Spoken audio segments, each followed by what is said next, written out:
Morning everyone ਸਵੇਰ ਦੇ ਵਜੇ 8 ਤੇ ਥੋੜਾ ਥੋੜਾ ਸਨਰਾਈਜ਼ ਹੋ ਰਿਹਾ ਆ ਤੇ ਮੇਰੀ ਗੱਡੀ ਇੱਥੇ ਪਹੁੰਚ ਗਈ ਆ।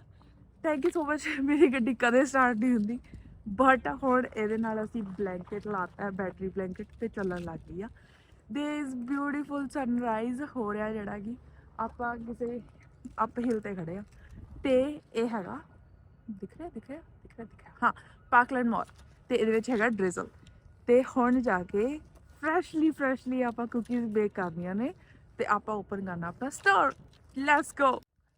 ਐਂਡ ਦਿਸ ਇਜ਼ ਡ੍ਰਿਜ਼ਲ ਤੇ ਹੁਣੇ ਆਪਾਂ ਇਹਦੇ LEDs ਔਨ ਕਰਾਂਗੇ।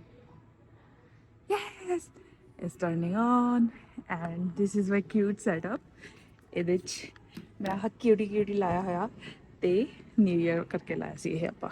ਐਂਡ ਥੋੜ੍ਹੇ ਟਾਈਮ 'ਤੇ ਆਪਣੀਆਂ LEDs ਚੱਲਣੇ ਵਾਲੀਆਂ ਨੇ ਤੇ ਇੱਥੇ ਆਪਾਂ ਰੱਖਦੇ ਹਾਂ cookies, cute cookies, tasty and ਇਹ ਆਪਣੇ ਡ੍ਰਿਜ਼ਲ ਦੇ ਲੋਗੋ ਆ।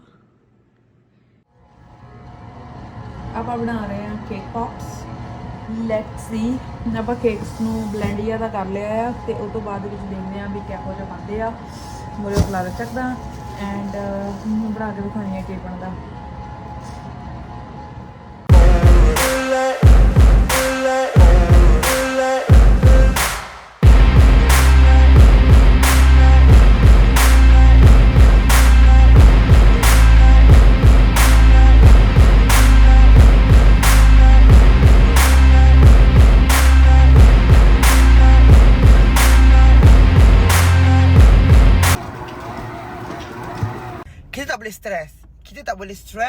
Kita tak boleh stres.